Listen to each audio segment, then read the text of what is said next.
Our next presenter is also not a gator, but that's okay too.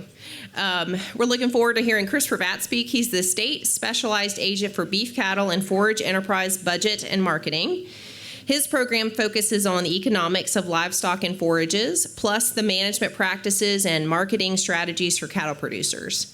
His goal is to educate extension faculty and clientele on management practices that increase profitability for livestock and forage production. Mr. Prevatt? As long as they keep paying me every 2 weeks, I'll continue to say, go Gators. So I gave this talk to myself on the way in this morning, so hopefully it goes as well here today as it went this morning. I cover the whole state of Florida. I help out in some other southeastern states as well that don't have beef cattle and forage economists. And the theme of 2019 has probably been low cattle prices and drought for us. Not specifically right here, but anything west of Live Oak has been severely impacted by drought this year. I gave some presentations in late September, and throughout the Panhandle, we were feeding a good bit of hay. That's a common theme now west of Live Oak. If we're in that hay feeding time already, so that's 30 to 45 days before we were really hoping to have to feed some hay in those northern areas of the state.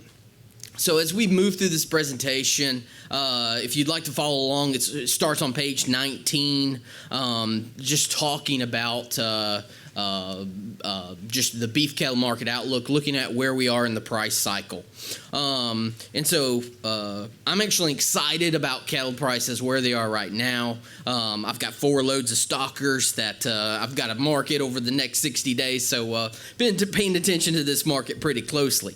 Now, the reason I'm excited about cattle prices right now is just 72 days ago, our feeder cattle futures were in the 127 range. If you look at where they are today, 140 plus. So looking at where we are today for the October-November time period, we're at 145. So just in those last 72 days, that's an $18 hundredweight improvement. So, it's not where we were in 2017, parts of 2018 when we were up there at 150 to 160 in terms of feeder cattle futures, but it's $18 a hundredweight, better than where we were 72 days ago, $144 a head. It helps us, cash flow, pay some bills during this portion of the cattle cycle.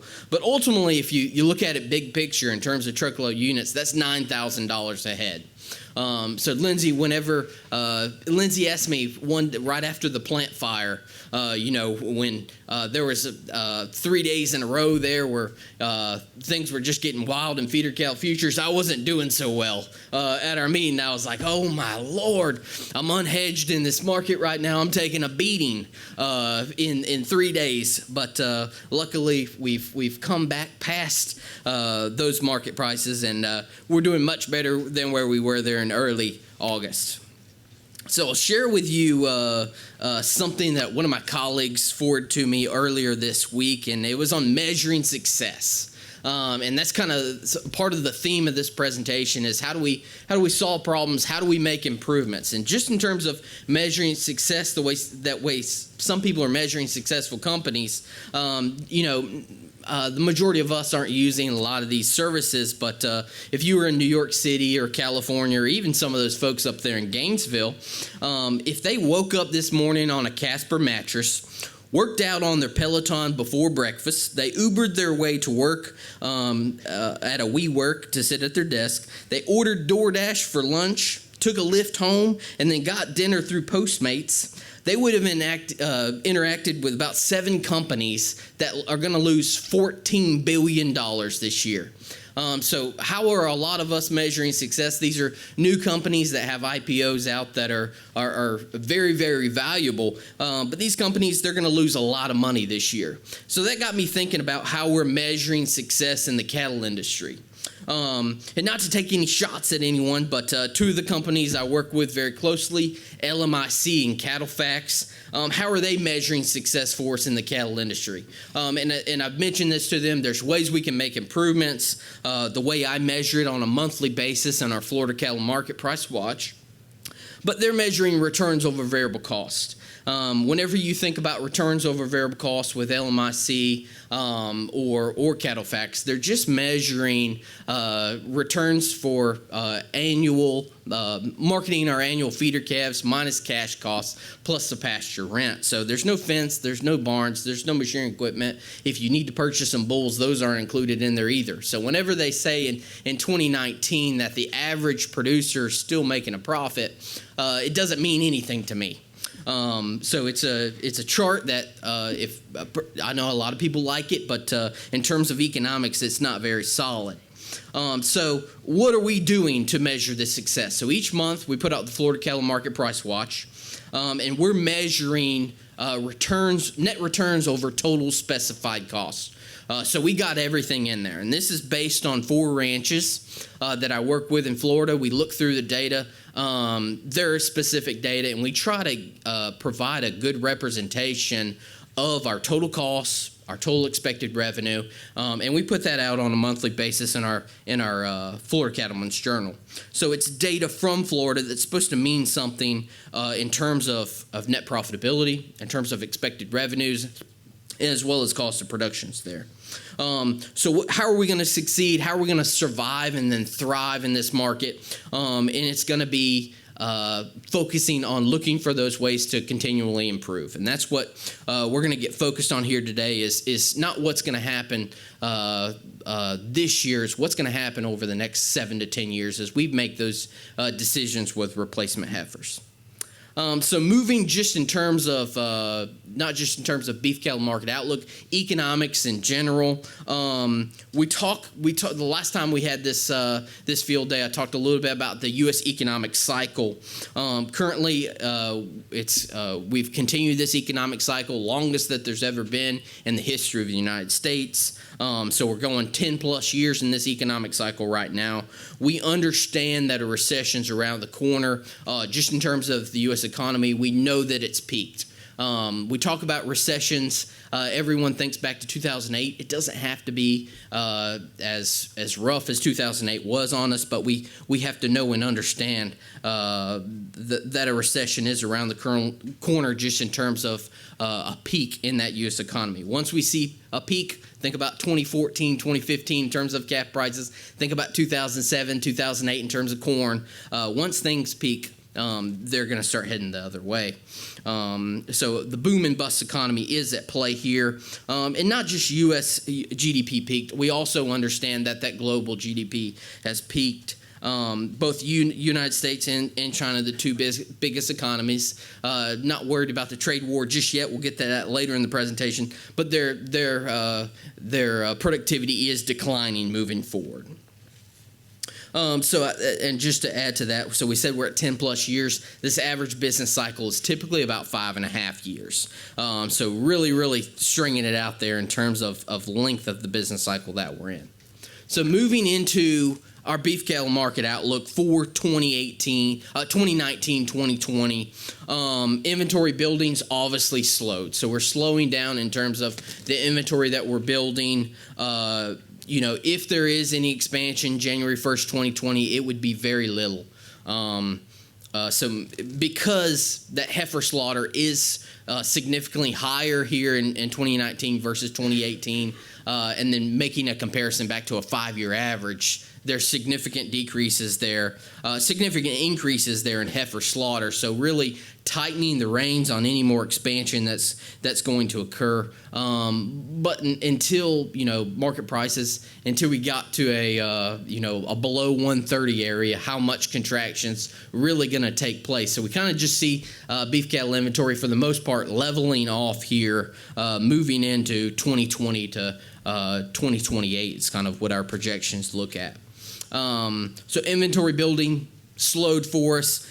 Two of the big things, obviously, cattle slaughter. They're moving these cattle all through in terms of slaughtering these animals a lot faster in 2019 than we were in 2018 and 2017. So they're keeping them a little bit lighter than where we were a year ago. We talk about the plant fire there in Kansas. Saturday slaughters for our other plants have picked up, took all of that additional supply that was out there and they're moving through those other plants and increase that Saturday cattle slaughter as well for us. Big variable for us here, looking at the beef cattle industry right now, is African swine fever.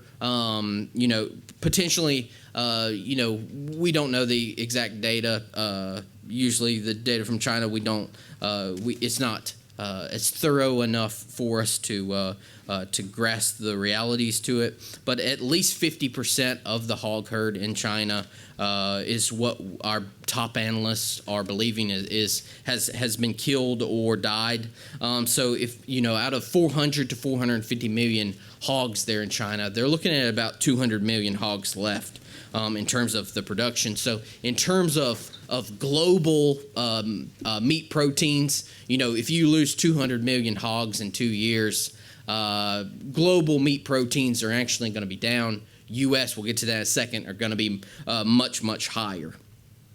So if China's lost 50%, we've got all these soybeans, and we're projected to plant just as many soybeans next year.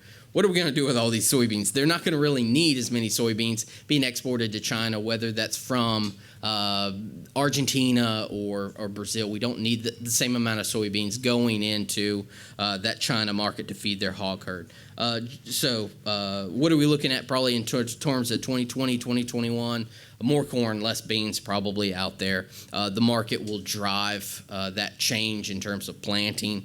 The other big it really doesn't affect us, but it's really, really important in terms of this African swine fever. Is North Korea is expected to have lost about 75% of their total hog inventory there. So you think that was their only source of meat there in North Korea, and they've lost 75% of it.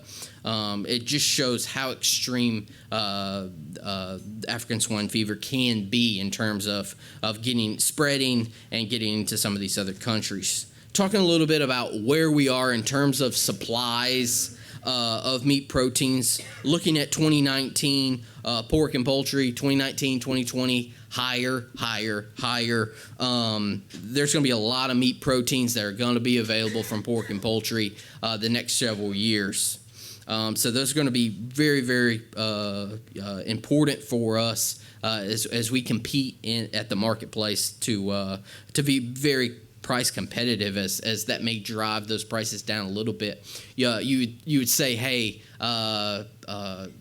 if they've lost over 200 million hogs there in China, that's really going to drive up these hog prices. But if you look at where hog prices are in China, where they are in the United States, they're significantly higher in China right now.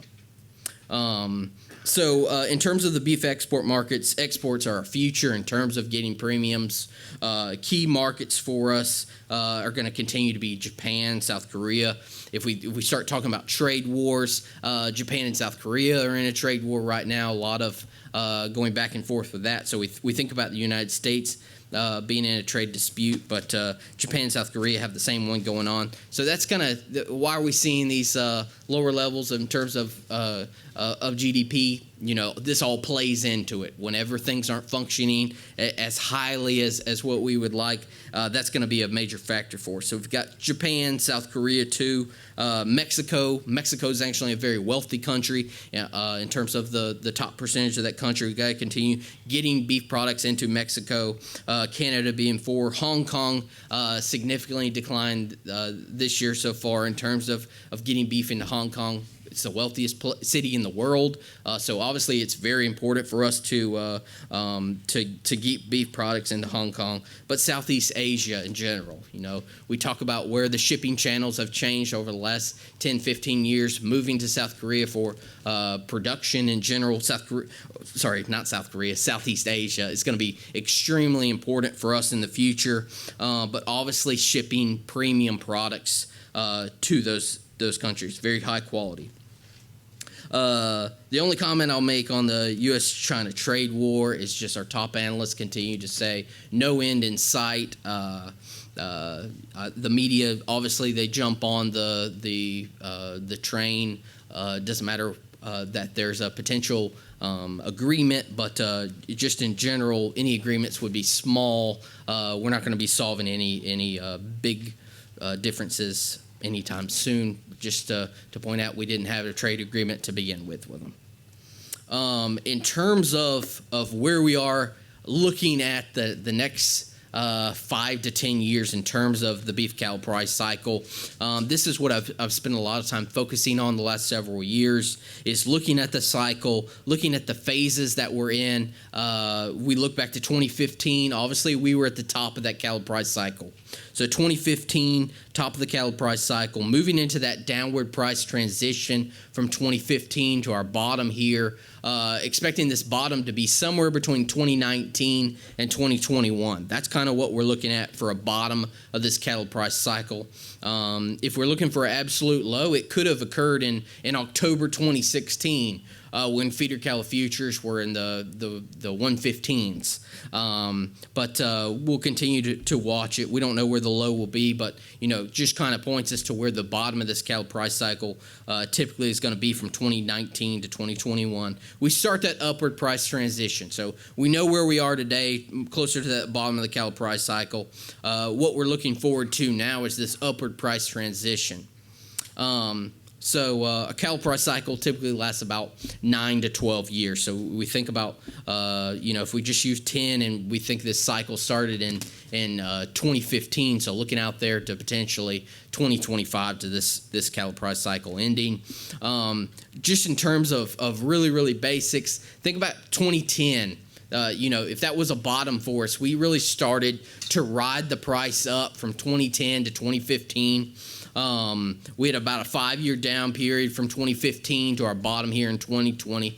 And then we're going to have another up period from 2020 to 2025. And that's kind of what we're preparing ourselves for today, is this next up phase of the cattle price cycle. Not saying it's going to start here in 2020, but we've got this time period where we're getting focused on. So we start analyzing the investment potential for the future of our cow herd. And you'll see in some of the slides I talk about what was the most valuable female that was going to be owned over the last cattle price cycle. So looking back at the last cattle price cycle, that was going to be a heifer calf that was born in 2006, developed in 2007, had her first calf in 2008, had 6 more calves from 2009 to 2014, and then we culled her in 2014. And the reason we culled her from 2014, not that she couldn't have any more calves, but cull cow values were so high, culling that animal or selling that animal as a bred cow was much more valuable than keeping it in the herd for another year. So that may go against some of our animal science thoughts here in terms of keeping these animals that are extremely reproductive, but just looking at it from an economic side, that was our best solution for us. So, and our second most valuable female that was going to be owned was 2007. Looking at our least valuable female owned, sadly, it looks like 2014 and then 2015. Those heifers that were going to be born in 2014, 2015, not marketing them when we had a chance at $1,300 to $1,500 at weaning there is probably going to be our least valuable female owned whenever we look at projections periods and eventually culling that animal out at 2022. So what do we take from this in general is that we want our females to be ready and to be producing during the upward price transition of the cattle price cycle. So we want to be selling calves as these market prices are improving and potentially culling those animals when cull cow values for cull cows are over $100 a hundredweight. So that's kind of what we're thinking about in terms of the cattle price cycle. Talking a little bit about long-term agricultural projections. Obviously these big commodities have a really big impact on us here in the beef cattle industry. So corn and soybeans, if we look at where corn and soybeans might go, they're going to be range bound. Right now our projections from FAPRI are for $350 to $450 on corn, but on average it's still going to be sub 4 corn, so probably around $375, and that doesn't leave much on the table for those producers. but that's a 10-year average going forward, and that's nominal as well. So in terms of soybean prices, sub 9 on corn, so our average probably in that 8 to 10 range. So we've gotten so good with the genetics in terms of corn and soybeans that probably gonna keep these prices low without significant weather or maybe policy-related change there in corn and soybeans. Look at net farm income for U.S. farms. Small increase over the next couple of years, but relatively flat moving forward. So I think one of the things economists we talk about is there's always two sides to this equation. So we can either focus on revenue, which we've been focusing on that for the last 20 years, or we can really get focused on the cost of production side.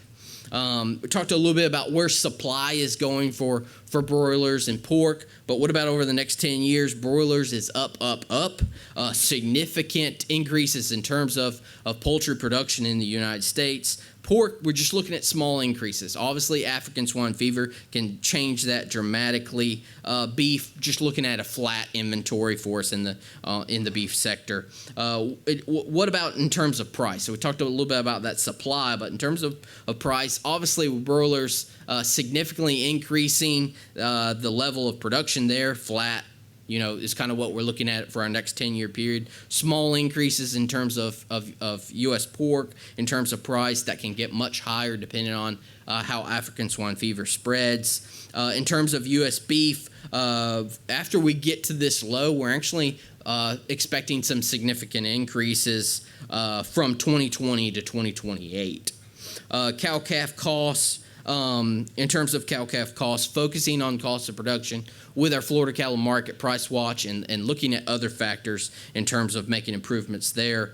Ultimately, what we're talking about with these major commodities is looking at feedlot cost of gains. Right now, cost of gains are in that 80-cent range. I got 82 to 87 whenever I look at focus on the feedlots from Kansas State. That focuses on the 7 key feedlots there in Kansas.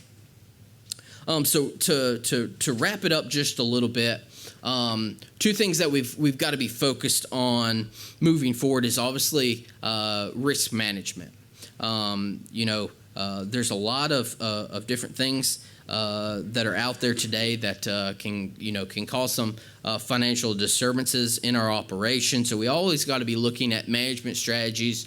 The thing that's thrown out there the most is diversify. I would say one of our risk management strategies is kind of what Brent talked about earlier is working together. So forming a great team, having a great relationship with other producers as well as other members of our agricultural community, with Extension and with FCA. So that's going to be one of our things that we can do to minimize risk, just talking through our plans with as many individuals as possible.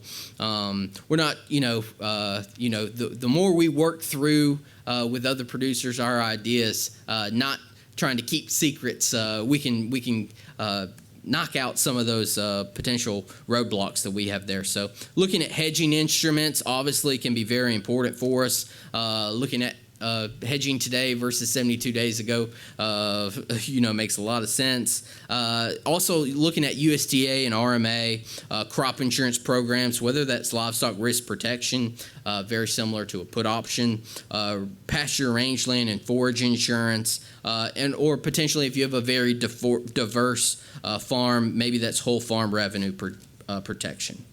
As I wrap this up, just thinking about how we can help you have success on your farms and ranches. As an extension agent and working with other extension agents, we have 40 livestock and forages extension agents across Florida that I try to help train. We're not just here for you if you have a problem. If you're looking for ways that we can potentially make changes and make improvements into your operation, that's what we want to help you with.